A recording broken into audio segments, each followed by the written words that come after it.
Welcome, everyone, to the L7C Podcast Wrestling Edition. Today, we are talking about AEW. If you've listened to our WrestleMania review, that is out now at the time of you guys listening to this. We talked about how so many things have happened between WrestleMania and AEW that we wanted to split it up, dedicate that last podcast to WrestleMania, and just talk about AEW. We got the wrestling expert, Mr. Jacob Mason. How you doing today, man? I'm fantastic. I'm awake. I'm not late for the podcast, so I'm happy. And then we got the captain, Byron Mitchell. How are you doing today, sir? Doing good. At the time we're recording, it's NFL draft day, so excited to see what the Saints do after this podcast. So doing good today. Fair enough. So let's get right into it. I mean, CM Punk in his lead up to the WrestleMania, the build up, he had a no holds barred interview on the MMA Hour with Ariel, and Ariel asked him about AEW, about leaving, all that stuff, and Punk was very candid. He explained some of the things. He sometimes called it a joke, like he was talking about the brawl in the back with Jungle Boy Jack Perry and all that stuff. And Jacob, man, that shook the wrestling world because one, people didn't think Ariel was going to ask about AEW. Two, they didn't think Punk was going to get candid about it. And three, AEW was not happy about that interview.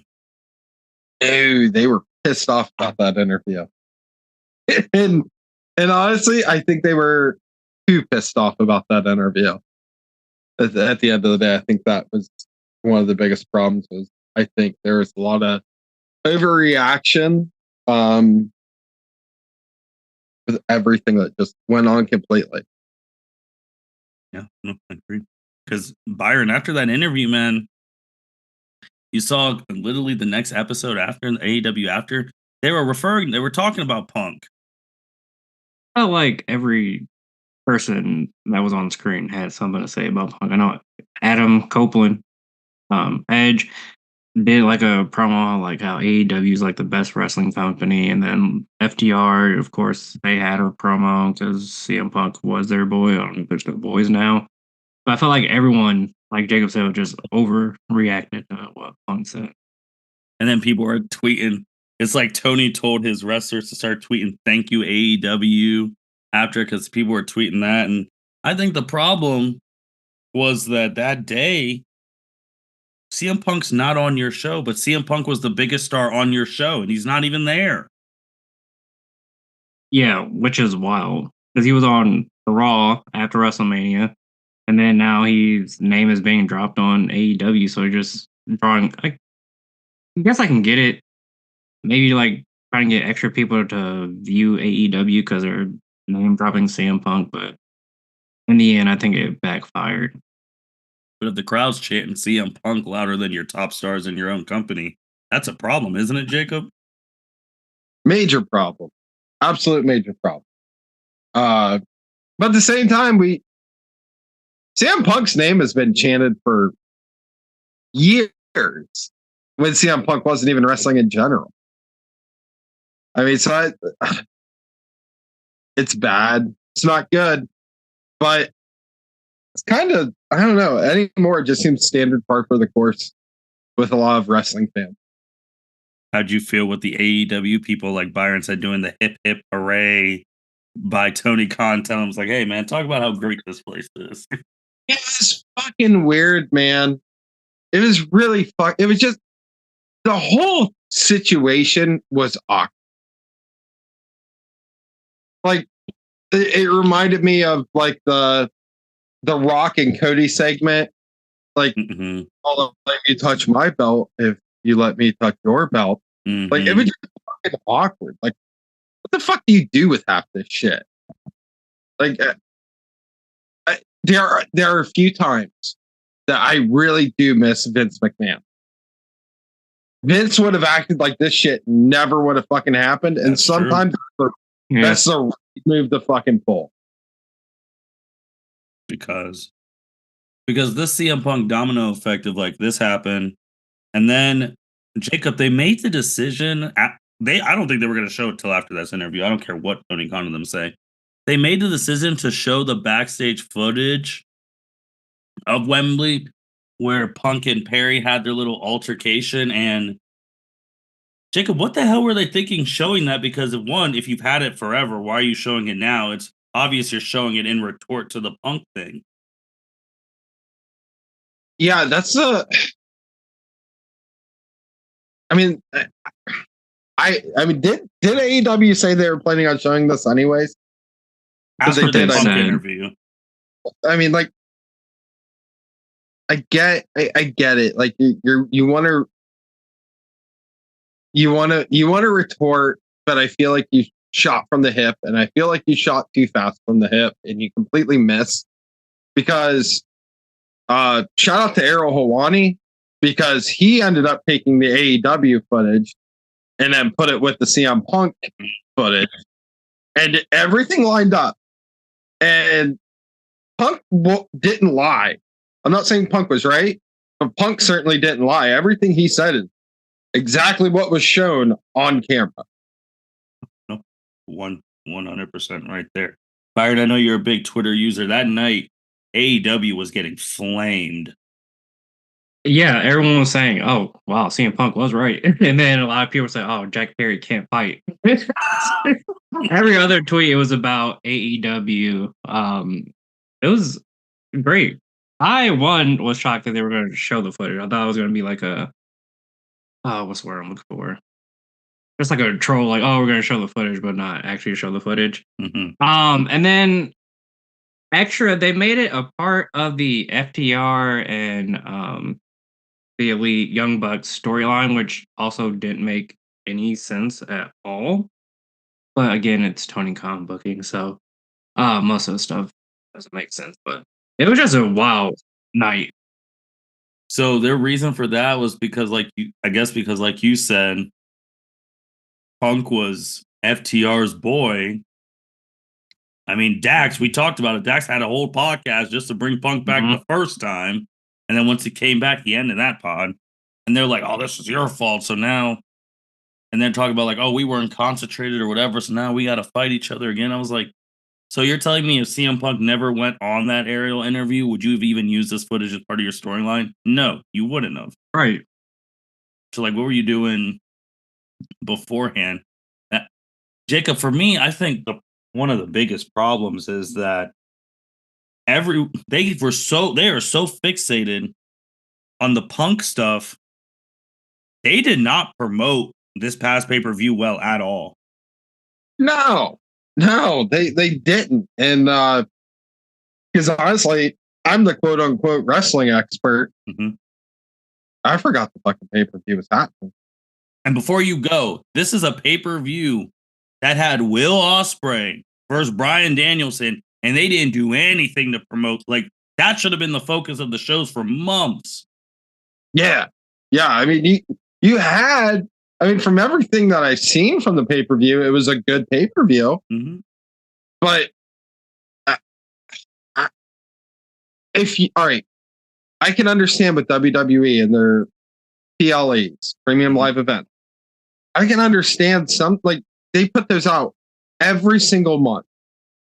You are getting a PLE. Mm-hmm. AEW has an old school pay-per-view system, which they only do 5 or maybe 6 a year. Yeah, so they just had this one, and they're going to have Double or Nothing in May. Okay. So I feel like if you're doing less pay-per-views and you're doing it the old school method of an actual pay-per-view, you have to promote the living shit out of it. And they have to be quality. I know we've said that before on the podcast, but you can't sell me on one match. Yeah. You have to sell me on multiple matches if I'm paying what is it? 60 bucks? Yeah, probably $49.99. Yeah, so it's probably like high 60s with tax. All right. So yeah, if I'm actually spending my hard-earned money on pay-per-views, you better put out some good shit. Byron, how did you feel about the promoting and all that? Because again, this is Ospreay versus Danielson, and like those before like the last week, you didn't even know this shit was happening. Yeah, the promotion was ass because like The only matches I knew about were Will Ospreay versus Bryan Danielson, and then Samoa Joe versus Swerve Strickland. Like those are the only two matches I knew about for the whole pay-per-view. Like, and I wanted to see both those matches, but I'm not spending $50 just to watch two matches. It's like Jacob said. And the problem too with the promoing is that one of the main matches, Ospreay versus Danielson, Ospreay was talking more about Triple H than he was Danielson. That's true. His promos leading up to that were definitely geared towards Triple H because Triple H came out during WrestleMania weekend, said that some wrestlers didn't want to be a part of the grind. So then, and he never named Ospreay. That's the thing. He never right. named him. And then Will Ospreay, literally the Wednesday on AEW, had an interview with God Mox's wife. Can't think of her name right now. And Renee, thank you. And was talking about Triple H and how he wasn't afraid of the grind. Like he's been on the grind for years, and took a shot at Triple H and his marriage to Stephanie. It was just, which was awkward because Renee's friends with Stephanie, so that's why she put her head down. Right. It was just awkward, just real awkward. And then in the post game, the media scrum after Ospreay won, spoiler, he was then talking about Triple H again. Let it go, man. But I feel like most of that stuff comes down from like Tony Khan, because Tony Khan is, as we know, Twitter petty. So I feel like his wrestlers are also Twitter petty. Go ahead, Jacob. Not to play devil's advocate, but I'm going to play devil's advocate. At least in the media scrum, he's like, "Yeah, I probably shouldn't have fucking said that. I'm kind of over now." And he basically like, "Yeah, I kind of fucked up." So you got to give it to Ospreay on that. At least he's like, "Yeah." At least he can admit when he fucked up.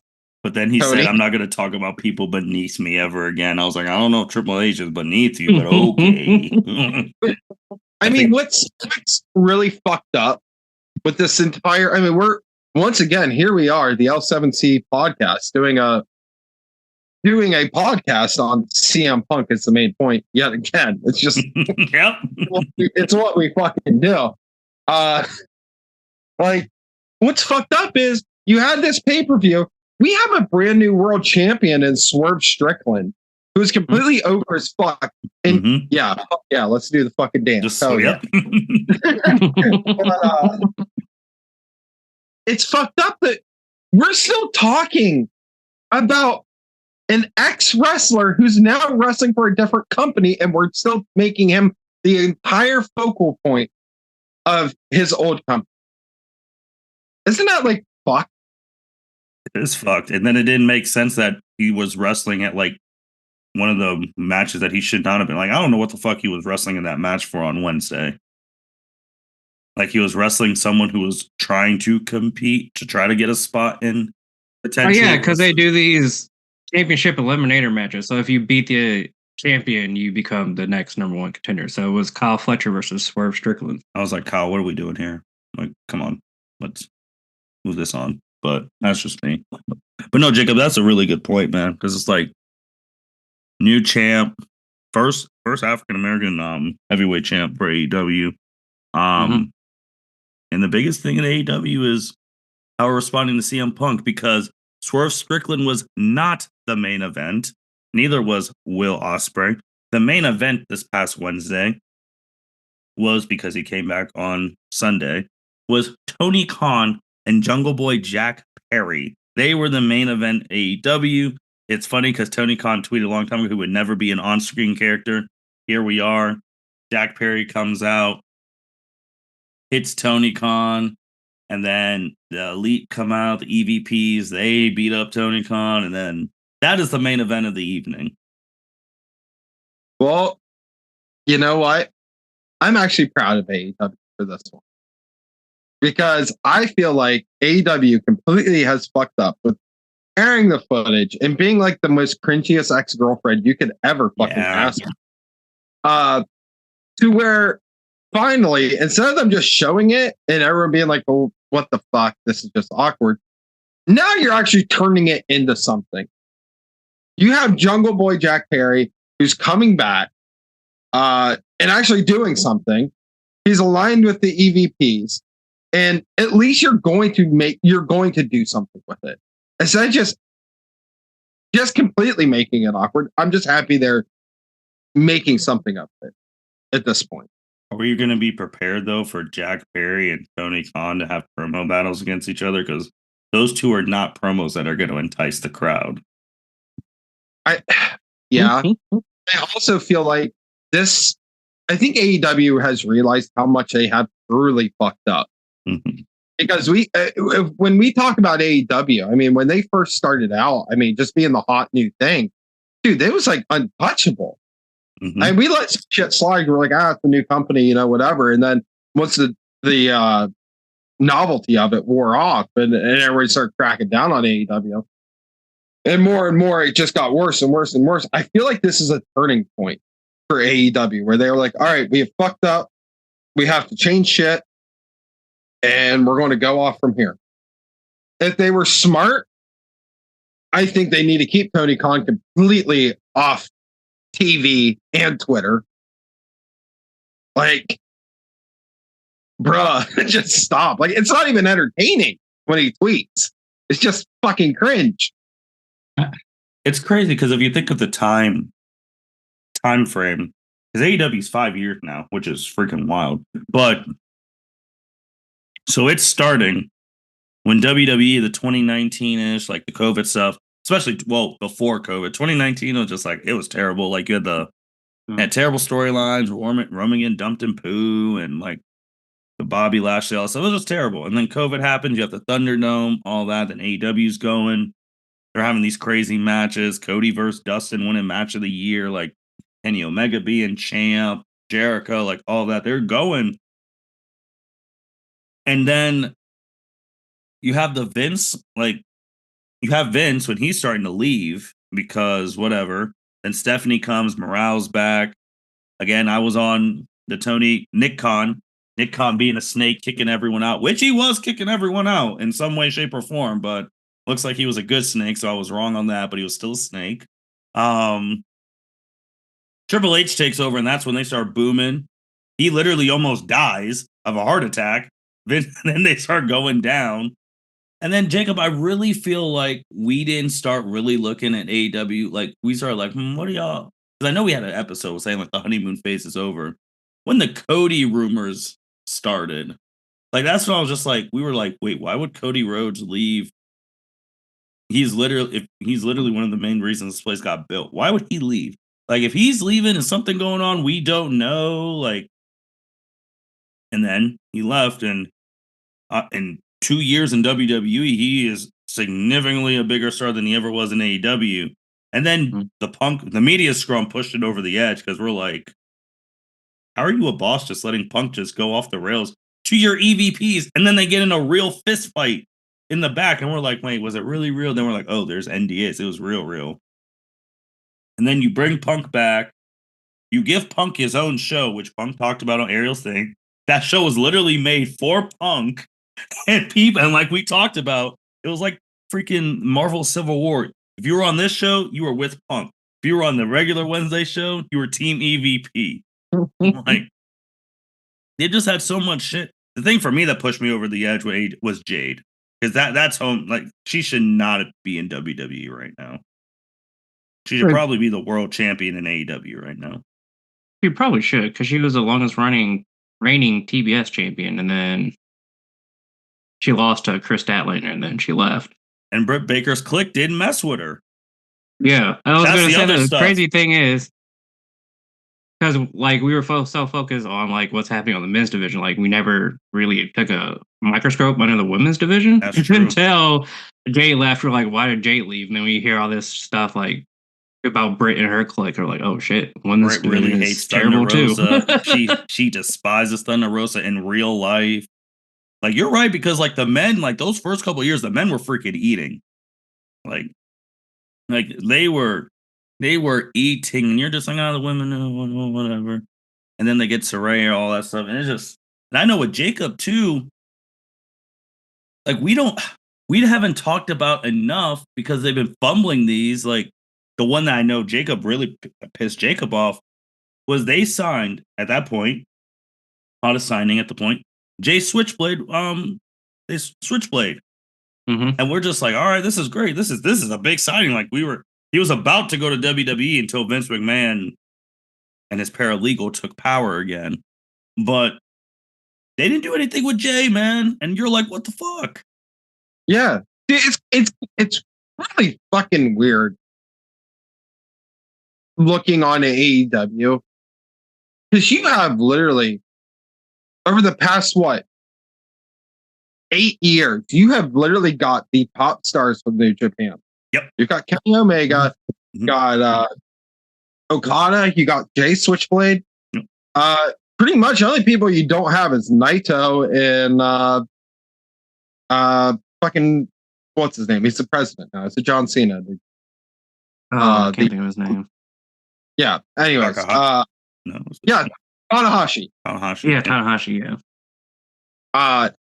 It's you literally got 3/5 of the top stars of the entire fucking company, and not shit's happening. I mean, Okada's doing fine. He came in. He's now with the Elite. He's the international champion or yeah, whatever the fuck that title is. I don't know, man. It's fucking weird. It's just weird. And it sucks. It really does suck that, like I said earlier, we're yet having another podcast on CM Punk and all the shit that comes with all the baggage. But then if you sit back and you just look at AEW, just look at this fucking roster, you have an absolute insanely good roster. That's just so piss poor managed. You have Bryan Danielson, you have Claudio, you have the Young Bucks, you have Kenny Omega, you have Okada, Switchblade, you have homegrown stars, you have the Acclaimed, you have Britt Baker, and I know that comes with some weird connotation there, but you have so much good fucking talent, and it's so badly managed, man. I feel for the wrestlers because it's not the wrestler's fault. It's really not at the end of the day. Yeah, man. Because I mean, so we're in April. We're recording this is the last full week of April. So next week's going to be May. On the L7C podcast, wrestling wise, from January to literally this weekend, April, anyone who does wrestling podcasts know it's go time for us. This is our busy season from Royal Rumble, WrestleMania, previews, reviews, all that stuff. It's about to be May, and I think it's in August. Shouldn't AEW be doing the same thing as the L7C podcast? Shouldn't they be all hands on deck? Because their WrestleMania is in a couple months. Wembley's not. We're going to be in May next week. That's only like 2-3 months away. Yeah. I mean, this should be fucking busy season. And like I said earlier, I'm hoping that with this Jack Perry coming back and the EVPs turning differently and Tony Khan getting hurt, I'm hoping this is just turning a new leaf. Because at this point, it's almost like we need to not completely wipe the slate clean, but it's goddamn, we really got to fix some shit. You know, you're going into Wembley. If you're going into Wembley, that motherfucker better sell. It's exactly 4 months from now, August 25th. Wow, that's crazy. Right. We're recording right 4 months from now. All right. So you have 4 months to get your shit together.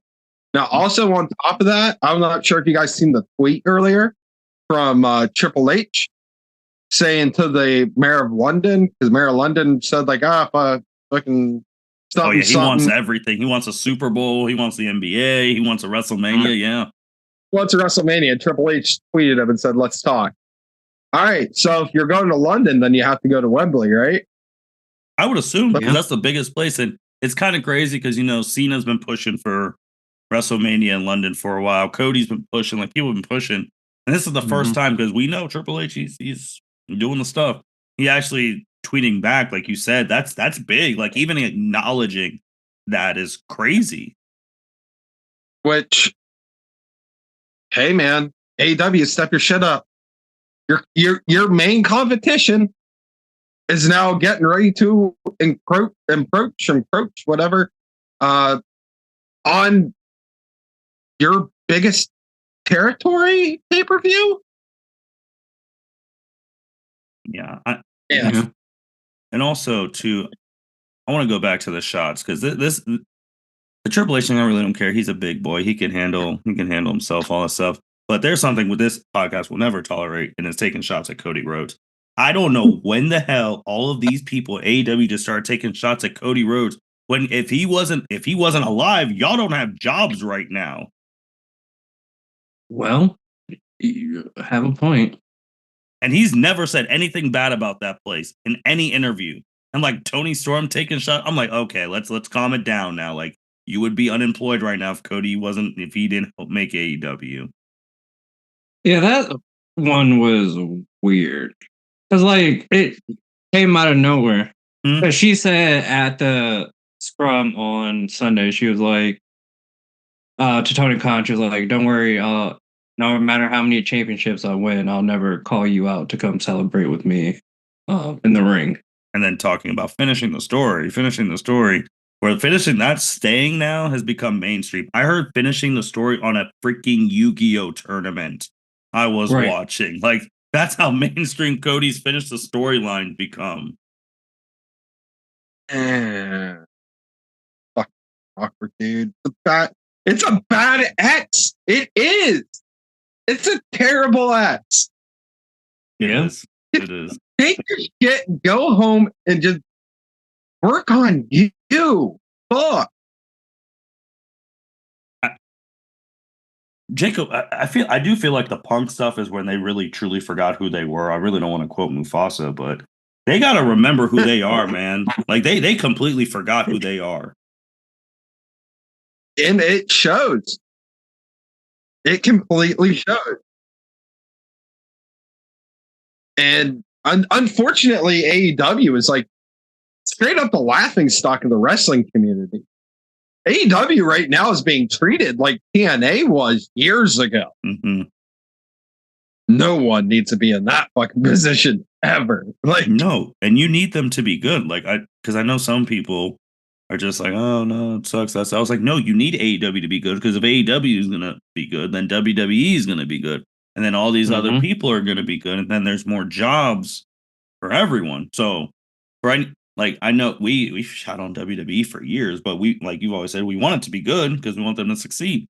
AEW, I never want AEW to go out of business because I want them to succeed. I want them to be good so that there's competition across the board. Like, that just makes everyone better. The wrestling right now is as hot as, like, from a group mainstream as it's been in a long time. Not individual mainstream, because obviously there's been Omega individual stars in the past couple years, seeing all them, but like as a group, wrestling in general, this is as hot as it's ever been, man. Like NBA Countdown, Charles Barkley was talking about a couple of weeks when the main event was Sami Zayn versus Chad Gable. He was talking about the NBA Countdown, talking about, like, oh, I didn't like that ending.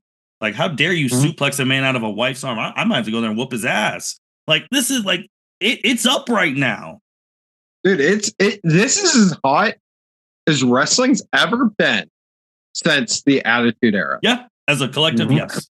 And honestly, I think in the future, I think you can have the debate: is this era better than the Attitude Era? Is this era hotter than the Attitude Era? You know, as that would be an interesting thing, because obviously Damian Priest, he said that on his thing, like, they're not doing I was like, first of all, you gotta take it in context because of inflation. Y'all are charging more to these normal people paying for tickets. Like, let's do that. And I'm like, brother, respectfully, I don't think you're gonna be champ for long, but whatever. Stone Cold Steve Austin was making $10 to $12 million on his shirt. Yes. None of y'all touching that right now. Like, that's more than some of y'all make right now on your salaries. Most, like 99% of y'all. He was making that on shirts. That's how hot he was.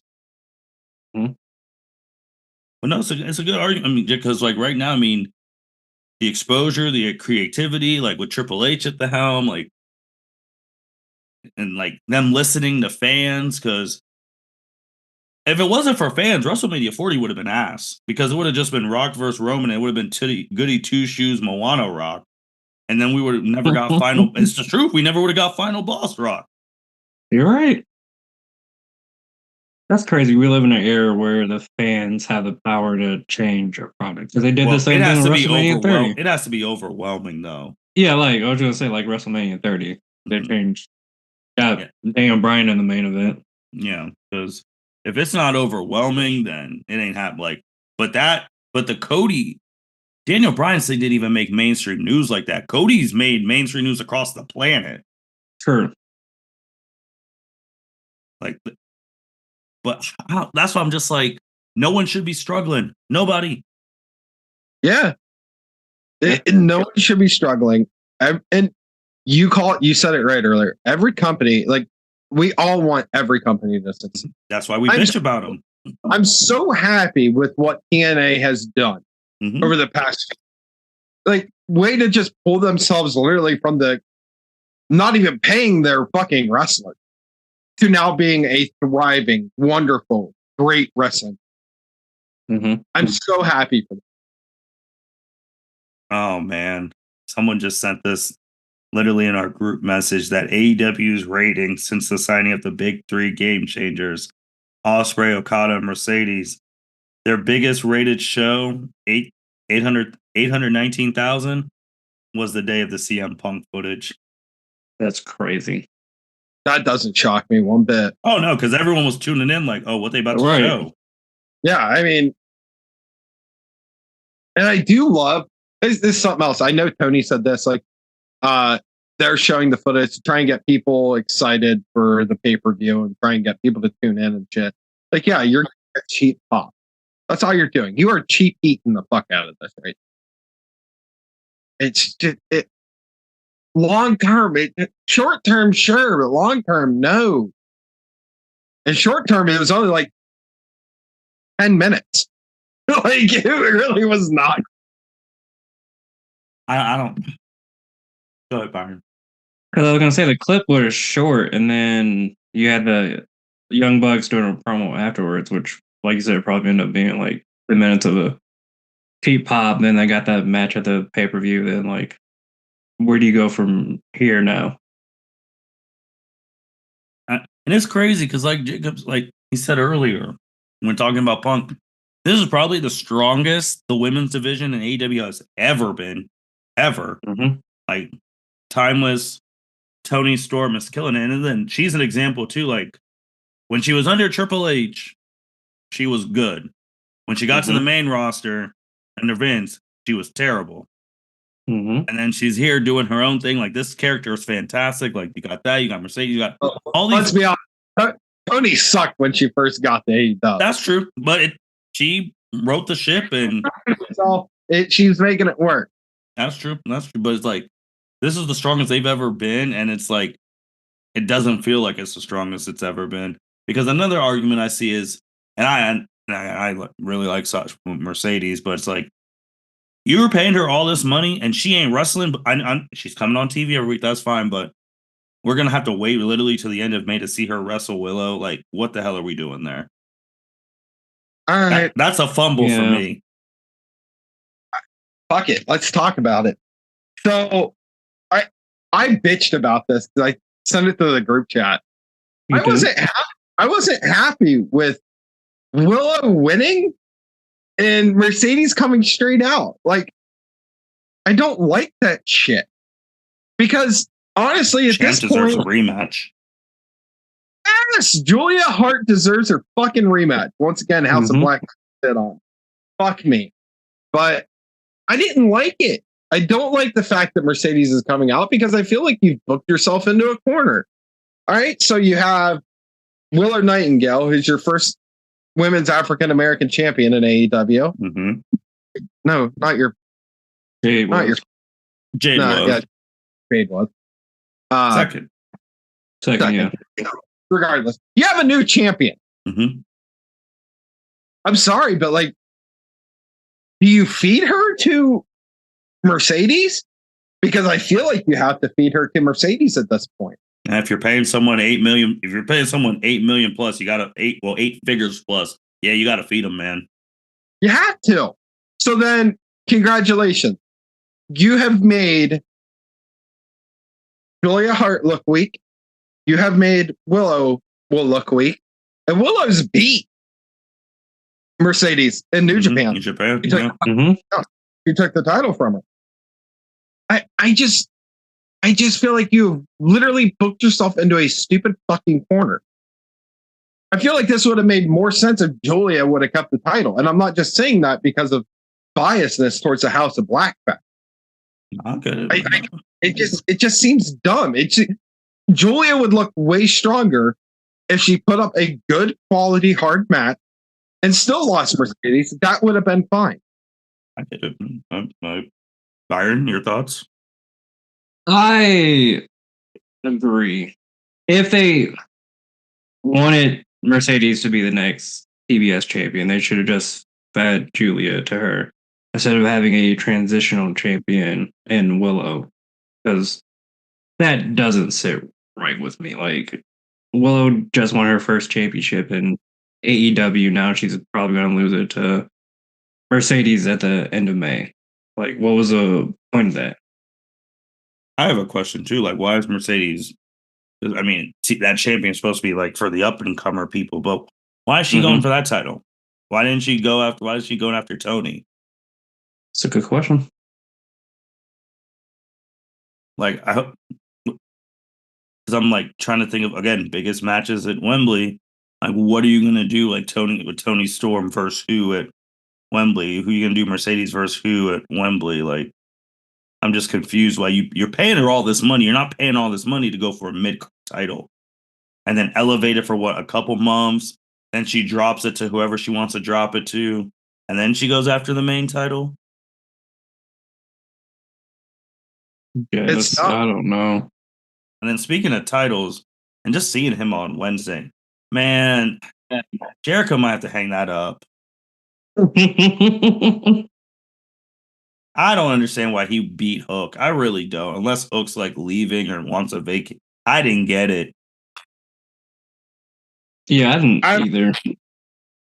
I'm hoping that this is going to be some more storytelling-esque shit. I'm hoping there's a storyline here that we're just not seeing. Whatever. That's what I can hope for. Because Chris Jericho's a wrestler. I love Chris Jericho as a wrestler. I really do. I don't know what the fuck he's doing with this. I don't. I don't get it. And I'm seeing the arguments online of like, oh, Jericho always puts people over. He always does the right thing. And then I've looked at the other side of that coin, and people saying like, yeah, but the fucking Sammy Guevara was only one from the inner circle who really succeeded. Yeah. And no one from the Jericho Appreciation Society really succeeded. Mm-hmm. Like, by the way, Jack Swagger's still at AEW. Forgot all about him. Who honestly is extremely underrated as a wrestler. And it's like, fuck, who the hell has he truly?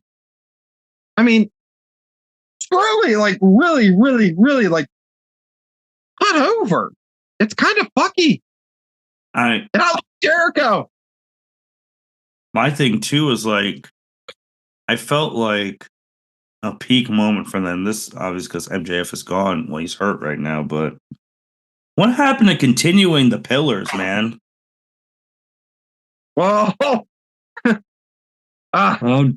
Darby's injured. Yeah, I'm just saying like I'm just saying like that match was one of the best matches I've ever seen. Like that Fatal 4-Way was fantastic. And I was like, build off these people. And now, like you just said, like you named them, like one's a dad now, he's on paternity leave still, and Darby's injured because he wants to jump off everything. MJF is injured. And then I mean, I think Jack's going to take off though. He might be the main focal point of the shows going forward. Yeah, I mean, which I'll have a problem with. But if you play your cards right, you can do a lot of different things with Jack Perry. Mm-hmm. Him coming back and being heel, kind of shocked about. I feel like he could have turned him face really easy. Mm-hmm. But fuck it, let it ride. See what happens. I guess. Like at this point, AEW just feels like, you know what? Shoot for the Hail Mary because you got nothing to lose at this point. Jack Perry got to do something, man, because right now, currently, he's known for two big things: getting the little thing at Wembley with Punk and still dating Anna Jay. That's all he's got right now. I mean, People forget he's a damn pillar. And what also was weird for the people, like he went to New Japan, did some shit over there. He joined the House of Torture faction. Mm-hmm. And I really don't know what the fuck happened there. He just shows up in AEW and like no mention of it, just joins a different faction. I'm like, I guess two different companies, but like the hardcore fans, like they're like, what the fuck? Mm-hmm. I mean, I think he just, I don't know. What so if you had Tony right now, might end on this. Like, Jacob, what would be like one thing of advice you tell him? Stay off Twitter, stay off camera. That's not bad advice. Like, honestly, like, just, hey, man, like, I'm not trying to Donald Trump you here, but stay the fuck off Twitter, my guy. Like, Jesus. Yeah, I don't know, man. No, that's good advice. I mean, take a step back. Byron, what would you say? Maybe hire someone. Don't be the head of creative. Find someone to be the head of creative, because the last 5 years, like, you had some good ideas, but a lot of them didn't make sense. So I would suggest for him to hire a really good head of creative. I would just say go back to what you guys were peaking, man. Like, Yeah. Like, what were you guys doing? Like, go back to that stuff, break it all down. Like, your roster is stacked. If you go tit for tat, your roster is freaking stacked. Like, you have all these different chess pieces, great pieces. You got to use them in some like way, shape, or form. Like, because like there's millions of people sitting on the wayside at AEW, and we didn't even talk about the point where it was pissing us off that they kept. I think they talked about it too in AEW years ago. They kept signing ex-WWE guys, showcase them for 2 weeks, squash like full-grown AEW person, then they're never seen again. Dude, have you guys seen the like? I keep seeing it more and more on Instagram and Facebook and whatnot. But like, it's literally taking the old interviews from Tony Khan when AEW was starting to his interviews now, and everyone's like, "What the fuck?" Tony Khan in the beginning, like, "Oh, we can't be like WCW. We can't do this. We can't do that. We can't hire everyone we like." Tony Khan proceeds to just not listen to jack shit that he said years ago. It's fucking bad. Like, Tony, go back and watch an old interview, my guy. It is crazy. It's crazy. I mean, they have all the talent there. Like, I want to buy Wembley. I mean, I bought Wembley last year. I watched that whole thing from start to finish, and I want to have a reason to buy it this year. So that's fucked. That is completely fucked. That we are literally over here like, I want to buy it. I really do. Oh, I really do. Yeah. But your product sucks right now. That's shitty. That's really shitty. I feel like they need to go like the WWE network route, because there's a lot of old pay-per-views from AEW that I want to watch, but I'm not paying money to watch them. How much you have to pay to watch them? It depends on the year. I think like 2021 is like $20, and then last year I think you still have to pay full price, and 2022 I think you have to pay like $30. They're supposed to be coming out with a streaming service in 25. Okay. For like old shit. I did see that. No, whether that's like, I don't know. So here, you know what? I have a question for you guys. Now that the smoke has kind of settled here on the CM Punk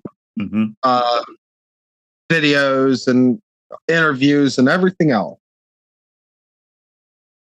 do you think Punk was right? Do you think Punk was wrong? Do you think it's shades of gray? Where do you guys stand on this? What do you mean by right by? Like, do you think If you have to look at like who was the good guy, who was the bad guy, who was right, who was okay. like. You guys think Punk was in the right? Do you think he was in the wrong? Do you think it's a mix of both? Where do you guys stand? After everything, I'm still in the corner of you're a grown ass man. Just because someone used real glass, doesn't mean you have to beat him up in the back. Are you only going that far back? Because Jacob, you mean Punk in like everything, right? Not just the recent thing, right? Why not both? We can go with the recent thing and then just the CM Punk run all together. All right, so recency, yeah, I don't think he should have did what he did. Like, come on, dude.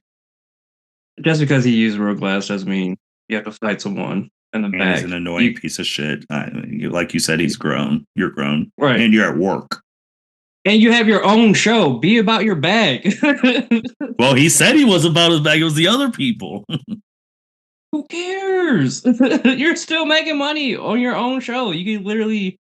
Yes, you said don't use glass at Collision, whatever. He used glass at Wembley. Who cares? Whatever. Don't have him on your show next week. Who cares? Back to the scrum.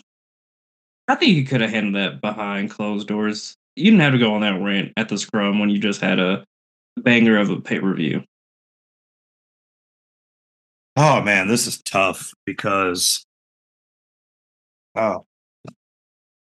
like if there was no AEW, Punk never would have came back to wrestling. True. And then if Vince McMahon never got with that paralegal and Triple H and Khan took over, he would never have come back to WWE. Sure. But then AEW had to be so shitty behind the scenes, he didn't realize how good. He was like, you know what? Maybe WWE ain't that bad.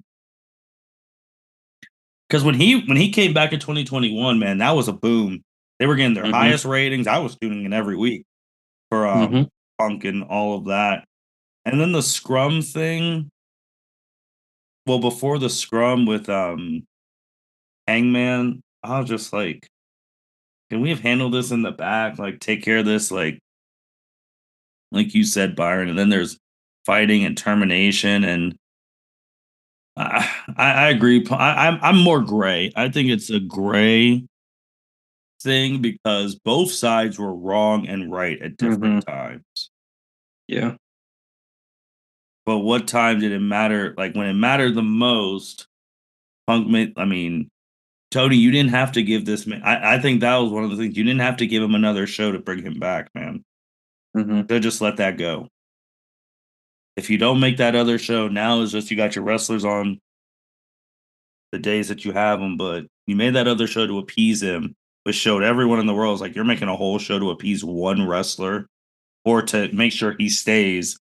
And then the Jack Perry thing, you said you were scared for your life, but we never even saw the image. Like, what part were you scared for your life? Because we didn't get to see that footage. I think that's the footage people really wanted to see. But then Punk, when you see that stuff, you see some of the stuff that like Randy said in interviews with Sam years ago that Punk's an asshole. Like you saw it, like, and you're just like, now you're like, oh, I see why WWE like he was pissing people off because he's an asshole when he gets like that. But then it's just like they were making him an asshole, and like it just goes back to they were both right and wrong at different times. But I'm going back to active full-time wrestlers. Part-time, I can see. Full-time wrestlers should not be EVPs of your company. Yeah, I agree with that. Especially when the EVPs are clicked up with these people or clicked up with these people, and then the people who are just trying to make a name for themselves don't even stand a fucking chance because they're not buddy-buddy with you guys. It's literally like being in high school. Yeah. Are you part of the cool fucking popular fucking clique? I mean, my school was small, so I mean, like I knew everyone. No, I get it. But no, I agree with you, Martin. I think they were both right and both wrong at different times on different topics. And I think they both are handling it very shittily after the breakup. I still won't forgive Punk for messing up the MJF stuff. I will never forgive that. 100%. Yeah. You know, but like, dude, honestly, I thought the fight, the quote unquote fight here between him and Harry, I thought that was the dumbest shit I've ever fucking seen. That was just like two little ass shoves. I've watched better fights.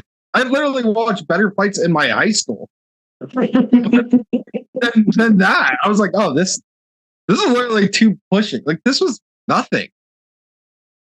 Like, Tony's fearing for your life over here? My guy, he pushed him twice, which he shouldn't have done. No. Get it? Shouldn't have done.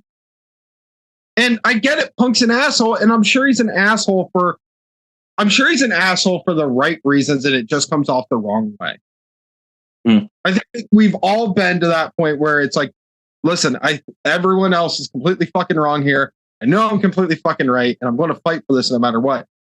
And you just come off like a fucking asshole. I get that. I do that. That's me. So I understand that. But like, you shouldn't have fucking done that. You shouldn't have fucking laid hands. Like, you're the veteran. Yep. You shouldn't have done that. But another way I look at it, I'm like, dude, do you think Undertaker would take any of this shit? Yeah. Undertaker would have just beat someone's ass in the back, and we just wouldn't have never heard shit about it. Like, bring back the wrestler's court. Well, I guess that goes to thing. Like, they've talked about it. Miz talked about, like, when Undertaker came out to help Cody, how it was a big deal because that dude's been the locker room leader since the jump. He was one of the few people who never jumped to WCW. Like, where are the locker room leaders, man? We know when the first media scrum happened, Moxley came out, Bryan Danielson, Jericho, like, oh, you know, we're gonna lead the blah blah blah. Where were you guys at to lead? Joe. Yeah, Joe was I mean, luckily, thank God he was there because it might have escalated further if he wasn't there. Yeah. But at the same time, how fucked up is it that you need locker room leaders? I'm saying that with finger quotes for those who can't see on the podcast. When your fucking locker room are the EVPs. That's true. They should be the fucking shining example of, hey, this is what we do in this company. This is how we act in this company. This is what we do accordingly in this company. Instead, you have a bunch of fucking children running the fucking show, and you have Daniel Bryanson and fucking Chris Jericho and John Moxley running the fucking attempting to run the asylum. That's fucked. Yep, I agree. I have nothing else to add. Anything else, guys? No, I just, like we well said repeatedly, I just wish AEW the best, and hopefully now that they've aired the CM Punk stuff, it'll be a turning point where they can get back to being a great wrestling company. Yeah, like we said, we're literally recording 4 months from London. I think our challenge to AEW, like you already said, Byron, and you said it too, Jacob, the Punk stuff is done. The Punk stuff will only come up if you guys bring it up. Like, so and that's over with. Go ahead, Jacob. The bigger person, both people, both AEW, the company as a whole, and CM Punk as the person. Be the bigger person, move the fuck on. Yep. So it's over. It's done with. Punk work on your rehab so you can get healthy, so you can compete. AEW these next 4 months, it should be full gas, man. You got Double or Nothing next month. You got Wembley coming. Like, this should be your pinnacle time. Because you filled that bad boy up last year with the matches you had, so I want to see it again. Like, again, I want to watch it in its entirety. So get it done, man. Get it freaking Make done. me give you my money. Yeah. Make me give me my whatever. Yeah. Right the ship, man. And then just on a happier note, I mean, Ospreay and Danielson was just freaking amazing. I don't know about being like the little groupie girl like Meltzer saying this was the best match in North American history. I don't know about all that, but that match, they were eating. Just to end it on a happy note. But Meltzer, he's He's yeah. Yeah, No, that was a banger match. it was. Mhm. It was. Certified banger. He loves Will Ospreay. Yeah, he loves that man.